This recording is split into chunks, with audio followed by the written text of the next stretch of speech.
पश्चिम बंगाल की मुख्यमंत्री ममता बनर्जी ने भारतीय जनता पार्टी पर एक बार फिर से निशाना साधा है। उन्होंने कहा कि बीजेपी केंद्रीय एजेंसियों के भरोसे चुनाव जीतने के सपने देख रही है, लेकिन ऐसा नहीं होगा।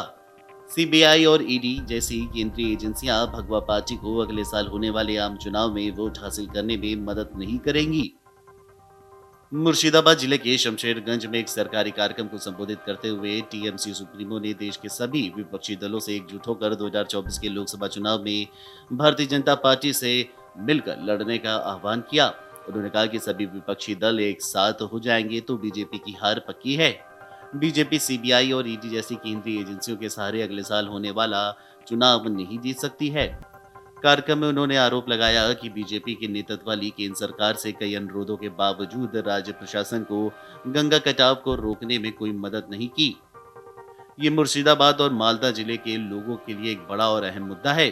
शमशेरगंज में कार्यक्रम को संबोधित करने के बाद ममता बनर्जी ने क्षेत्र में नदी के कटाव के कारण जमीन खोने वाले किसानों को जमीन के दस्तावेज सौंपे।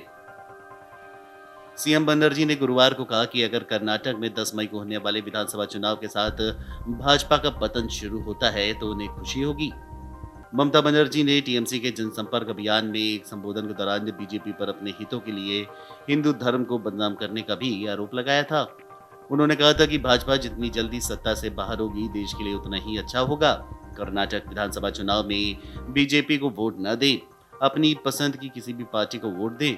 मुझे खुशी होगी कि अगर बीजेपी का पतन कर्नाटक से शुरू होता है। उन्होंने मनरेगा के मसले पर कहा कि मनरेगा के क्रियान्वयन में पश्चिम बंगाल का प्रदर्शन सबसे अच्छा, फिर भी राज्य को बकाया राशि जारी नहीं की गई।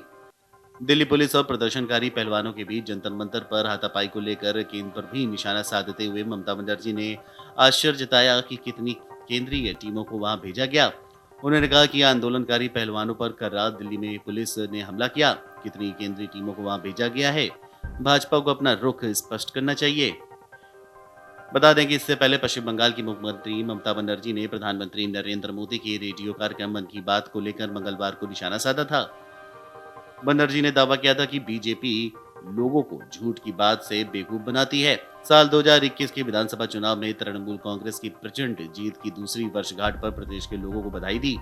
इस दौरान ममता बनर्जी ने अगले लोकसभा चुनाव में बीजेपी को शिकस्त देने के लिए विपक्षी दलों से एकजुट होने का आग्रह किया था। वही टीएमसी प्रमुख ने कहा है कि मैं सभी विपक्षी दलों से एकजुट होने का आग्रह करती हूँ। जब सभी विपक्षी दल एक साथ आएंगे तो बीजेपी लड़ाई हार जाएगी और भारत विभाजनकारी ताकतों के खिलाफ जंग जीत जाएगा। वीडियो डेस्क अमर उजाला.com। मन से उजाला कर चले, मन से उजाला